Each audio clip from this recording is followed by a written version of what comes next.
حضرات محترم، اگر آپ ولایت کی منزل کی پہلی سیڑھی پر چڑھنا چاہتے ہیں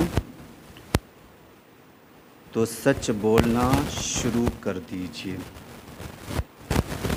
جب آپ سچ بولنے لگیں گے تو آپ کی زبان میں تاثیر آنے لگے گی، دل کو تسکین بھی ملنے لگے گی اور دعا بھی قبول ہونے لگے گی۔ سبحان اللہ۔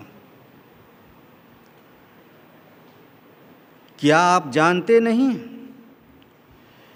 کہ حضور غوث پاک رضی اللہ تعالی عنہ کے ہاتھوں پر جو سب سے پہلا گروہ تائب ہوا تھا وہ حضور غوث پاک کے سچ بولنے کے سبب تائب ہوا تھا۔ سبحان اللہ۔ لہذا سچ بولا کرے۔ جب آپ سچ بولیں گے تو جنت کے حقدار بن جائیں گے۔ سبحان اللہ۔ سچ بولیں گے تو کیا ہوگا؟ جنت کے حقدار بن جائیں گے۔ اس لیے کہ سچ کا بولنا نیکی ہے اور جھوٹ کا بولنا فسق و فجور ہے، گناہ ہے۔ تو نیکی جنت میں لے جائے گی اور گناہ جہنم میں لے جائے گا۔ لہذا اگر جنت کے حقدار بننا چاہتے ہیں تو سچ بولنا شروع کر دیجیے۔ سچ بولنا شروع کر دیجیے۔ اور یہ بھی یاد رکھیں کہ غوث پاک رضی اللہ تعالی عنہ ماں کے شکم سے تقریباً 18 پارہ قرآن مقدسہ حفظ کر کے، یاد کر کے اس دنیا میں تشریف لائے تھے۔ یعنی ماں کے شکم میں ہی غوث پاک نے 18 پارہ قرآن مقدسہ یاد کر لیا تھا۔ سبحان اللہ۔ استاذ نے کہا یہ یاد آپ کو ہوا کیسے؟ تو غوث پاک رضی اللہ تعالی عنہ نے استاذ سے کہا تھا کہ میری ماں 18 پارہ کی حافظہ ہے۔ جب میں اپنے ماں کے شکم میں تھا تو وہ اکثر اسے پڑھا کرتی تھی، ماں پڑھا کرتی تھی اور میں سن سن کر ماں کے پیٹ میں ہی یاد کر لیا کرتا تھا۔ سبحان اللہ۔ اس سے پتہ چلتا ہے کہ ماں کے شکم میں بچے سنا بھی کرتے ہیں۔ اسی لیے کہا گیا ہے کہ جب بچہ شکم میں ہو تو اخیر کے 3-4 ماہ 3-4 مہینے ہر ماں کو اچھا کام کثرت کے ساتھ کرتے رہنا چاہیے۔ سبحان اللہ۔ اگر آپ چاہتے ہیں کہ آپ کے بچے اچھا بنے، آپ کے بچے اچھا کام کرے تو پہلے ماں باپ کو اچھا بننا ہوگا، اچھا کام کرنا ہوگا۔ اگر آپ چاہتے ہیں کہ آپ کے بچے سچے بنیں تو پہلے ماں باپ کو سچ بولنا ہوگا۔ یعنی پہلے آپ کو جھوٹ چھوڑنا ہوگا، غیبت چھوڑنا ہوگا، گالی چھوڑنا ہوگا، سنیما چھوڑنا ہوگا، برائی کو چھوڑنا ہوگا، سچ بولنا ہوگا، نماز پڑھنا ہوگا، روزہ رکھنا ہوگا، قرآن پڑھنا ہوگا، ذکر کرنا ہوگا، تسبیح پڑھنا ہوگا، درود و سلام پڑھنا ہوگا۔ جب آپ ایسا کریں گے تو یقیناً آپ کا بچہ بھی سچا بنتا ہوا نظر آئے گا۔ آپ کا بچہ بھی اچھا بنتا ہوا نظر آئے گا، آپ کا بچہ بھی غلام غوث بنتا ہوا نظر آئے گا، آپ کا بچہ بھی غلام خواجہ بنتا ہوا نظر آئے گا، آپ کا بچہ بھی غلام اعلی حضرت بنتا ہوا نظر آئے گا۔ اس کے لیے پہلے آپ کو اچھا کام کرنا ہوگا، خصوصی طور پر سچ بولنا ہوگا۔ جبھی تو میں نے کہا کہ اگر آپ ولایت کی منزل کی پہلی سیڑھی پر چڑھنا چاہتے ہیں تو سچ بولنا شروع کر دیجئے۔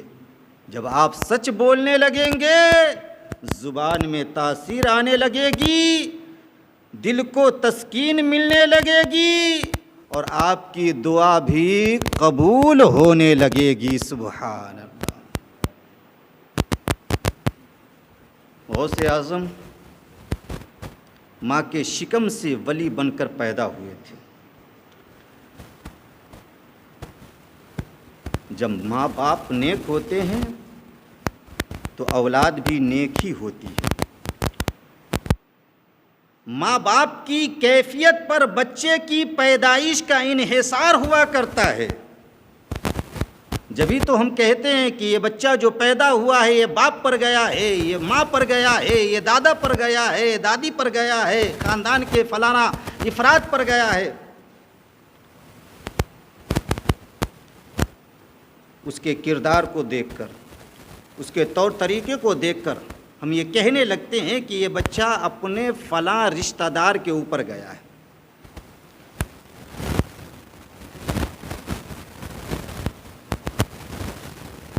حضور غوث پاک کے والد گرامی بڑے تقوی والے، والدہ محترمہ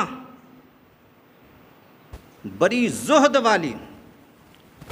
اب ان دونوں کے درمیان جو پھول کھلتا ہے وہ بھی بڑا تقوی والا ہوتا ہے۔ اسی پھول کو زمانہ غوث پاک کے نام سے یاد کرتا ہے۔ سبحان اللہ، غوث پاک کے نام سے یاد کرتا ہے۔ آپ کے نانا جان یعنی حضور غوث پاک کے نانا جان حضرت عبداللہ سومعی رحمۃ اللہ علیہ بڑے عظیم بزرگ تھے۔ آپ کی کرامتیں بہت مشہور تھیں۔ اللہ نے آپ کو کیا نہیں نوازا تھا، اللہ نے آپ کو ہر چیز سے نوازا تھا۔ جاہ و حشم سے بھی نوازا تھا، عزت و عظمت سے بھی نوازا تھا، شہرت و ناموری سے بھی اللہ نے آپ کو نوازا تھا۔ آپ کے اقوال و افعال، کردار و اعمال، اذکار و اشغال، ارشاد و احوال ہم سبوں کے لیے باعث تقلید بھی ہے اور مشعل راہ بھی ہے۔ حضرت غوث پاک رضی اللہ تعالیٰ عنہ کے بچپن کی اس کرامت کو آپ ملاحظہ کریں کہ جس زمانے میں آپ اپنے نانا جان کی کفالت میں پروان چڑھ رہے تھے، اپنے نانا جان کی کفالت میں پروان چڑھ رہے تھے، اس زمانے کا یہ واقعہ ہے کہ ایک دن ایک بیوہ عورت اپنی گود میں ایک بچہ لے کر آئی حضرت عبداللہ سومعی رحمۃ اللہ علیہ کی بارگاہ میں، اور رو رو کر کہنے لگی، اے عبداللہ سومعی، میں ایک بیوہ عورت ہوں، میرے شوہر کی یہ واحد نشانی تھی اور یہ میری زندگی کا سرمایہ بھی تھا۔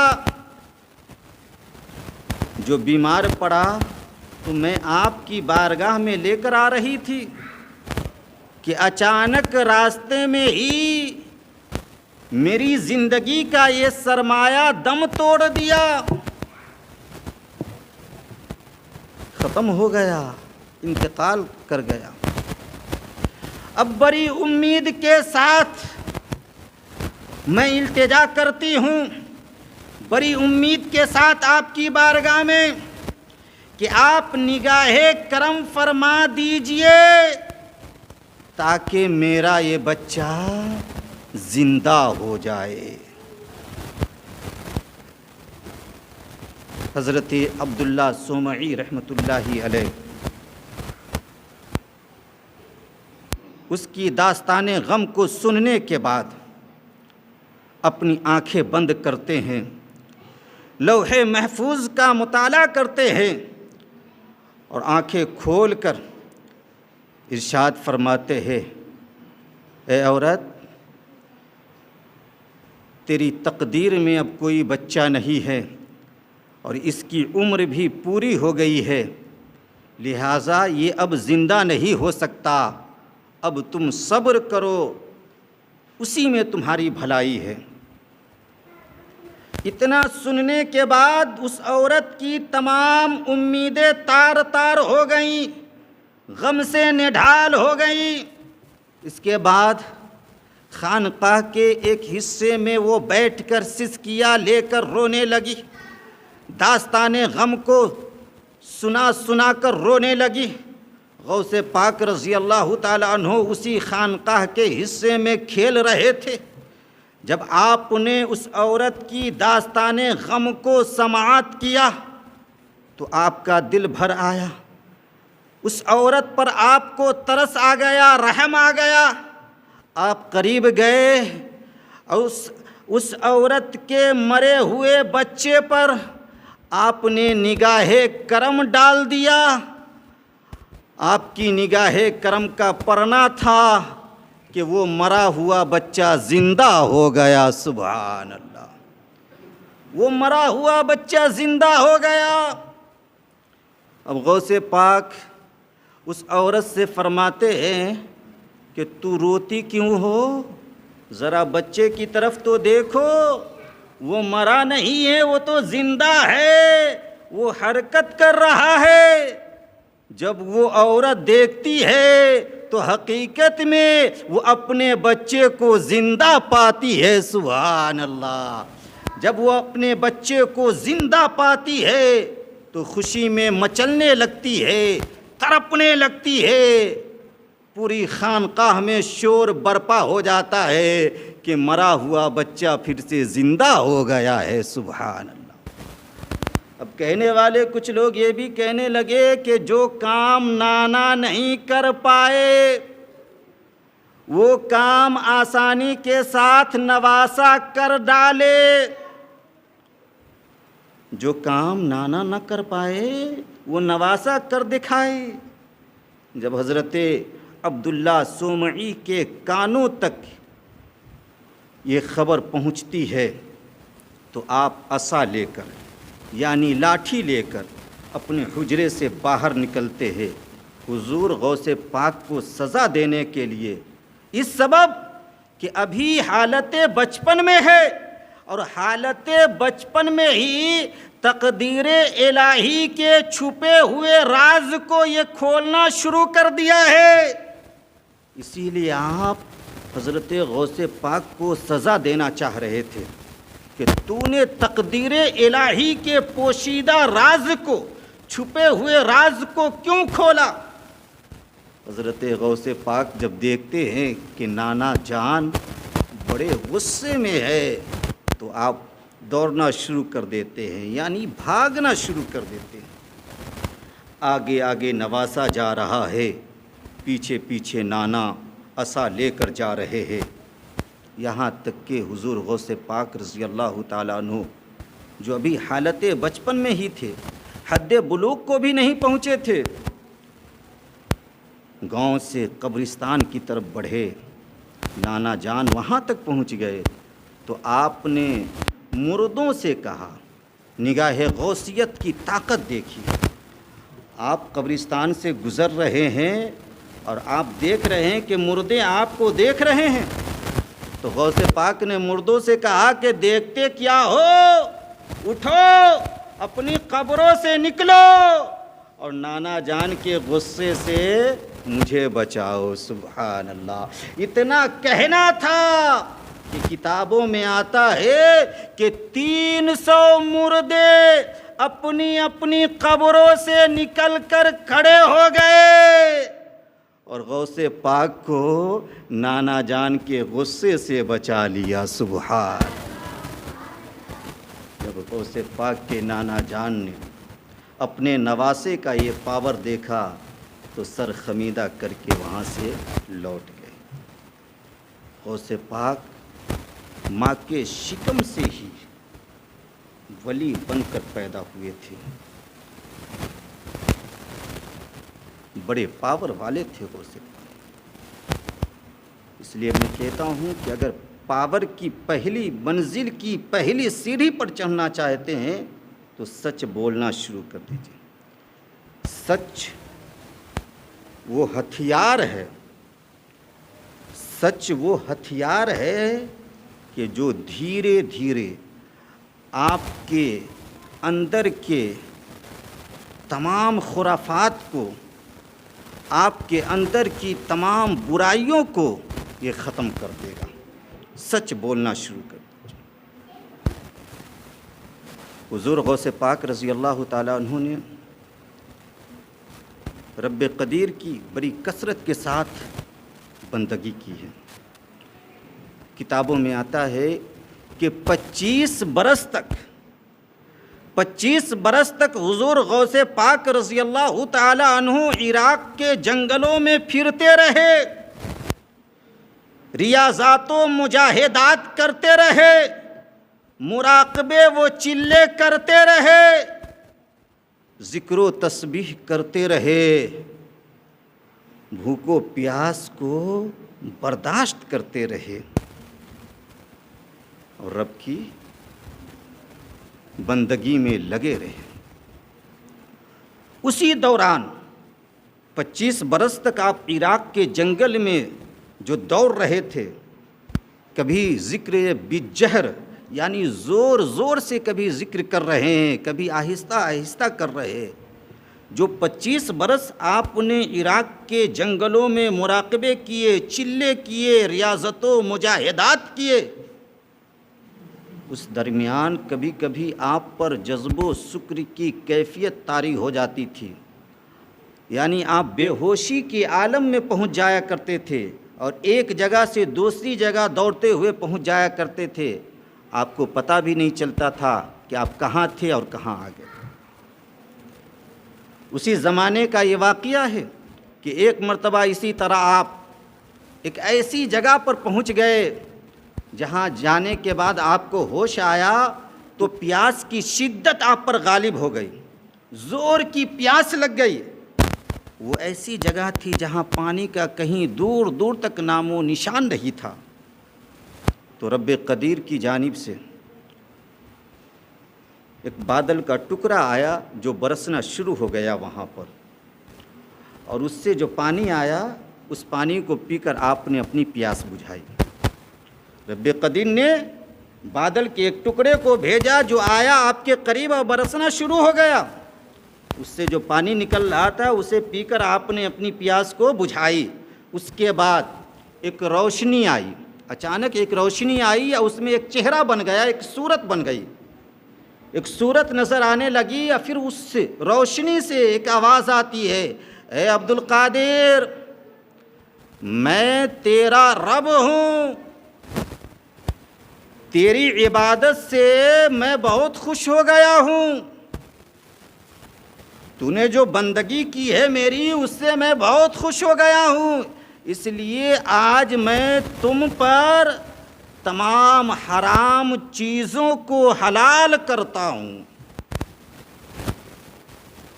غوث پاک رضی اللہ تعالیٰ عنہ جب یہ سنتے ہیں تو سوچتے ہیں کہ جو چیزیں حرام ہو گئی وہ مجھ پر حلال کیسے ہو سکتی ہے؟ حرام تو حرام ہے، جسے شریعت نے حرام کہہ دیا وہ حرام ہی رہے گی، وہ چیزیں کبھی حلال نہیں ہو سکتی. تو آخر آج میرے لیے حرام چیزیں حلال کیسے ہو سکتی ہے؟ آپ نے سوچ لیا کہ یقیناً یہ شیطان کی چال ہے. یہ رحمان کی بولی نہیں ہے، یہ شیطان کی بولی ہے جو مجھے گمراہ کرنا چاہتا ہے۔ تو آپ نے زور سے پڑھا اعوذ باللہ من الشیطان الرجیم۔ اتنا پڑھنا تھا کہ وہ روشنی غائب ہو گئی، اور جو صورت نظر آ رہی تھی وہ دھواں بن کر چاروں جانب پھیل گئی۔ شیطان دیکھیے یہاں بھی آپ کا پیچھا کر رہا ہے، پہلے کامیاب نہ ہوا تو پھر سے کامیابی حاصل کرنے کی کوشش کر رہا ہے۔ شیطان کہتا ہے عبد القادر، آج تجھے تیرے علم نے بچا لیا ہے، ورنہ یہ وہ مقام ہے جہاں تجھ سے پہلے میں نے 70 اولیاء با طریقت کو گمراہ کیا ہے، اس کی ولایت کو غارت و برباد کیا ہے۔ تو جو بچا ہے یہ اس میں تیرے علم کا کمال ہے، تجھے تیرے علم نے بچا لیا ہے۔ شیطان یہاں پر بھی حضور غوث پاک کو مغرور کرنے کی کوشش کر رہا ہے، آپ کی ولایت کو غارت و برباد کرنے کی کوشش کر رہا ہے۔ تو میرے غوث فرماتے ہیں اے ملعون، جب تیرا علم تجھے نہیں بچا پایا تو میرا علم مجھے کیا بچا پائے گا؟ میں جو بچا ہوں یہ اپنے علم کی بدولت نہیں بچا ہوں، بلکہ رب کے فضل و احسان کی بدولت میں بچا ہوں۔ سبحان اللہ۔ غوث پاک بڑے پاور والے ہیں، غوث پاک بڑے تقوی والے ہیں، لہذا تقوی اختیار کیجیے اور صبر و تشکر کے دامن کو مضبوطی سے تھامے رہیے۔ جو صبر کرتا ہے، جو شکر بجا لاتا ہے، جو رب کی بندگی کرتا ہے، کامیابی اس کے قدموں کو ہر موڑ پر بوسہ دیتی ہوئی نظر آتی ہے۔ اللہ تعالی ہم سبوں کو کرامات غوث پاک، داستان غوث پاک سن کر اس سے عبرت حاصل کرنے کی توفیق عطا فرمائے، اور ہم سبوں کو اپنی زندگی میں درستگی اور انقلاب برپا کرنے کی مولا توفیق رفیق عطا فرمائے۔ وآخر دعوانا ان الحمد للہ رب العالمین۔ السلام علیکم۔